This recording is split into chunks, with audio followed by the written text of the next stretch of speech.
साथियों जय महाकाल। साथियों यह मील हथेली है। इस हथेली का आकार वृत्ताकार है और हथेली का रंग सुंदर है और आकार भी सुंदर दिखाई दे रहा है। इसके साथ इनकी रेखाएं भी उत्तम हैं, लेकिन कुछ रुकावटें भी नजर आ रही। साथियों आज इनकी हस्तरेखा के माध्यम से यह जानेंगे इन्हें व्यापार में सफलता मिलेगी या इन्हें नौकरी करनी चाहिए, कौन से कार्य से इन्हें अधिक सफलता प्राप्त हो सकती है। इसके साथ ही भौतिक सुख कैसे रहेंगे जीवन काल में। ध्यान से देखना, वीडियो अंत तक देखना। अगर आप भी हस्तरेखा का विश्लेषण चाहते हैं तो पहले अपॉइंटमेंट लीजिए व्हाट्सएप के माध्यम से, उसके बाद ही आपको समय दिया जाएगा। जी हाँ दोस्तों, साथियों इनके हथेली का आकार सुंदर है और हथेली का जो अंगूठा है, हथेली का अंगूठा सर्वोत्तम माना गया है। जब कभी किसी के हस्त का विश्लेषण होता है तो उसमें अंगूठा महत्वपूर्ण योगदान निभाता है। अंगूठा जितना सुंदर होता है और यह क्षेत्र जितना अच्छा दिखाई देता है, वह जीवन के बारे में, महत्वाकांक्षाओं के बारे में, तर्क शक्ति के बारे में तथा मस्तिष्क क्षमता के बारे में दर्शाता है। अंगूठे का जो इनका यह प्रथम पर्व दिखाई दे रहा है, यह इच्छा शक्ति व इनकी सोच, कल्पना व इच्छा शक्ति का क्षेत्र माना गया है। जी हाँ दोस्तों, इसके साथ इनका जो दूसरा पर्व है तर्क शक्ति का क्षेत्र माना गया है। लेकिन अंगूठे का थोड़ा सा झुकाव इस तरह हो रहा है, यानी थोड़ा सा कर्व भी हो रहा है। जब कभी अंगूठा कर्व होता है तो यह दिखाता है कि ऐसे जातक खुद को हर परिस्थिति में ढाल लेते हैं, हर परिस्थिति में ढल जाने वाले होते हैं। इनका स्वभाव थोड़ा सा नम्र होता है और यह खुद और अच्छी कल्पना भी इनके अंदर दिखी जाती है। इसके साथ ही इनके हथेली में जो आड़ी रेखाएं दिखाई देती वह भी सुंदर है, लेकिन इनकी कल्पना की और इच्छा शक्ति के मुकाबले इनकी तर्क शक्ति मजबूत है। यानी ये हर बात में तर्क कर सकते हैं या तार्किक होंगे, या तर्क वितर्क के माध्यम से, अपनी ज्ञान के माध्यम से अपनी बात को सिद्ध कर सकते हैं तथा दूसरों की बात इतनी जल्दी नहीं मानते हैं, दूसरे की बातों में इतनी जल्दी प्रभावित नहीं होते हैं। जी हाँ दोस्तों, इसके साथ इनका जो यह शुक्र का क्षेत्र दिखाई दे रहा है, शुक्र हमारे भौतिक सुख का व पत्नी का प्रतिनिधित्व करता है, हमारी वासनाओं का प्रतिनिधित्व करता है। इनका शुक्र बहुत ही सुंदर है, थोड़ा सा वासना भी बढ़ाता दिखाई दे रहा है। शुक्र बहुत उत्तम है और सुंदर है और काफ़ी दूर तक, यानी इसका आकार जो है अन्य पर्वतों के मुकाबले सबसे अधिक है। जब कभी शुक्र अधिक आकार में होता है तो दिखाता है कि सुख सुविधाओं की कमी नहीं होगी जीवन काल में, अच्छा सुख प्राप्त होगा, वैवाहिक जीवन भी उत्तम रहेगा और वासनाएं भी भरपूर रहेंगी जीवन काल में। यानी इनका जो वैवाहिक सुख होता है या शारीरिक सुख होता है इन्हें प्राप्त होगा। थोड़ा सा इनको चरित्र के प्रति सावधान रहना होगा और बाकी इनके सुख उत्तम रहने वाले हैं।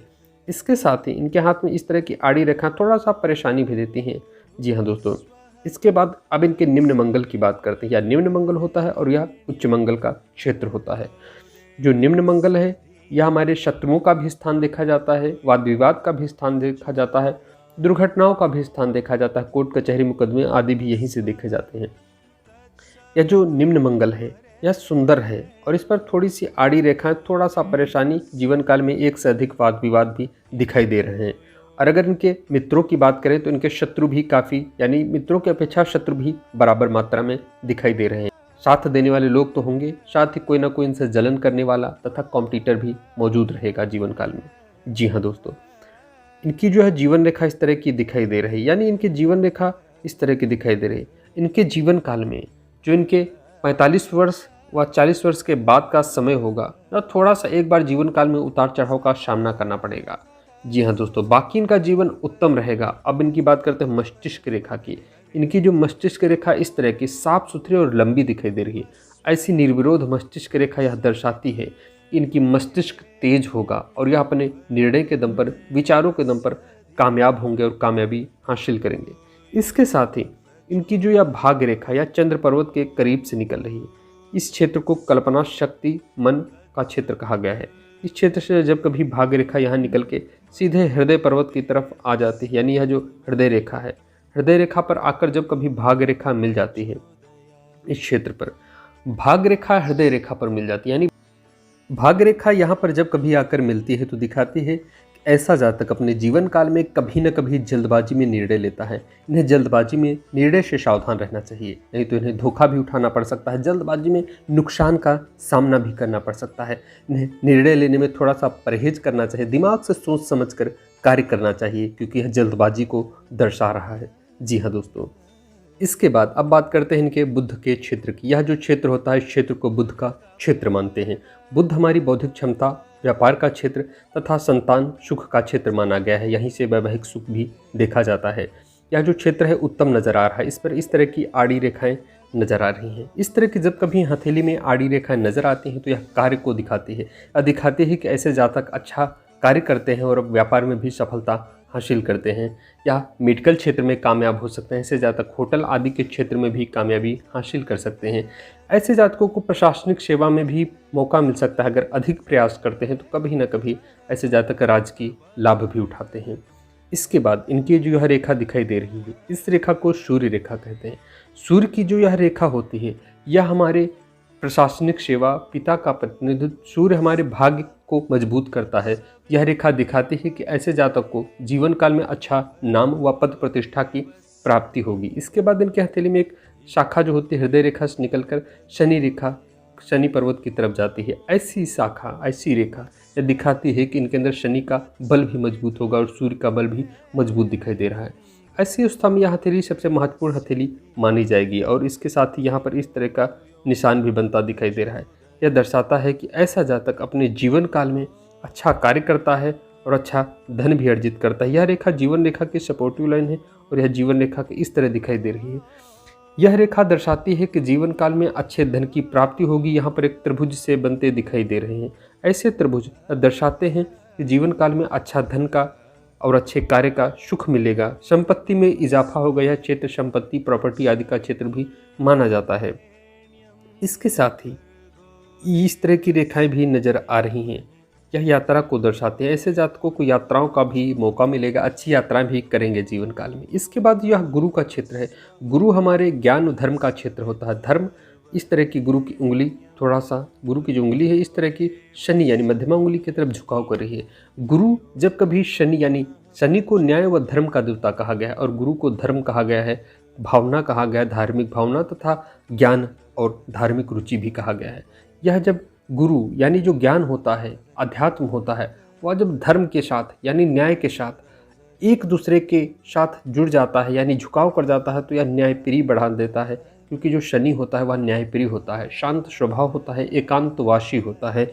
ऐसे जातक के अंदर जो भावनाएं होंगी थोड़ा सा शांत स्वभाव का होगा और अंदर अंदर इनके कहीं ना कहीं थोड़ा सा अधिक आध्यात्मिक व गुप्त ज्ञान व गहराई में रुचि लेने वाले होते हैं और आंतरिक शांति की खोज करते हैं जीवन काल में। यह जो रेखा होती है सूर्य की रेखा, यानी यह जो उंगली सूर्य की उंगली है और इस तरह की उंगलियाँ जो उंगली दिखाई दे रही है यह इनके स्वभाव को शांत बनाती है, यह शनि के बल को बढ़ा देती है, यह न्यायप्रिय बना रही है इन्हें। जी हाँ दोस्तों, इसके साथ ही इनके गुरु तथा सूर्य की उंगली भी लगभग बराबर दिखाई दे रही है। ऐसी उंगली अच्छा दिखाती है या दिखाते हैं कि कार्य शैली मजबूत होगी और अच्छे कार्य करेंगे जीवन काल में। इसके साथ ही इन्हें जीवन काल में अच्छा नाम पद प्रतिष्ठा की प्राप्ति होगी। वासनाओं के प्रति थोड़ा सा सावधान रहना होगा, चरित्र का भी ख्याल रखना होता है ऐसे जातकों को। इसके साथ इन्हें समय समय पर जीवन काल में उतार चढ़ाव का भी सामना करना पड़ता है। इसके साथ इस तरह की रेखाएं भी नजर आ रही हैं। इस तरह की रेखा जब कभी हथेली में दिखाई देती है तो थोड़ा सा कहीं ना कहीं किसी न किसी से थोड़ा सा मानसिक अशांति यानी कभी ना कभी जीवन काल में किसी की वजह से अधिक तनाव लेना पड़ सकता है, थोड़ा सा धोखा भी प्राप्त हो सकता है किसी करीबी से।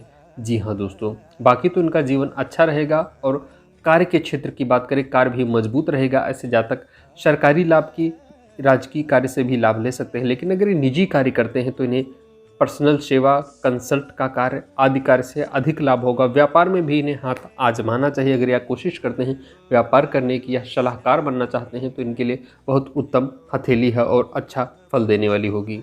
जी हाँ दोस्तों, अब बात करते हैं इनकी यह इस क्षेत्र की। यह जो क्षेत्र होता है केतु का क्षेत्र होता है। केतु हमारे बुढ़ापे का प्रतिनिधित्व करता है, दिखाता है कि बुढ़ापा कैसा होगा। और यानी ये जो मध्यम आयु यानी मध्यायु के बाद का जो समय होता है वह केतु का समय शुरू होता है। केतु बुढ़ापे में फल देता है।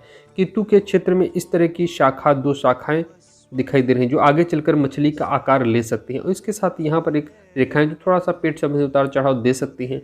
लेकिन केतु की यानी ये इस भाग्य रेखा पर दो शाखाएं अधिक मेहनत और संघर्ष कराती है जीवन काल में। अगर यह पूर्ण हो जाती है, मछली का चिन्ह बन जाता है, फिश का चिन्ह बन जाता है, या बुढ़ापे को सुखमय बनाता है। इसके साथ यह केतु के प्रभाव को भी मजबूत कर देता है। केतु अच्छा फल देता है जीवन काल में। जब तक यह मछली का चिन्ह नहीं बनता है तब तक इन्हें थोड़ी सी परेशानी हो सकती है, सामना करना पड़ सकता है। जी हाँ दोस्तों, इनका वैवाहिक जीवन भी सुंदर होगा, कोई विशेष रुकावटें भी नज़र नहीं आ रही हैं और संतान का सुख भी जीवन काल में प्राप्त होगा। जी हाँ दोस्तों, साथियों, मुझे उम्मीद है कि वीडियो पसंद आई होगी। अगर वीडियो पसंद आई हो तो लाइक करना, सब्सक्राइब करना, साथ ही कमेंट करके बताना वीडियो कैसा लगा। धन्यवाद।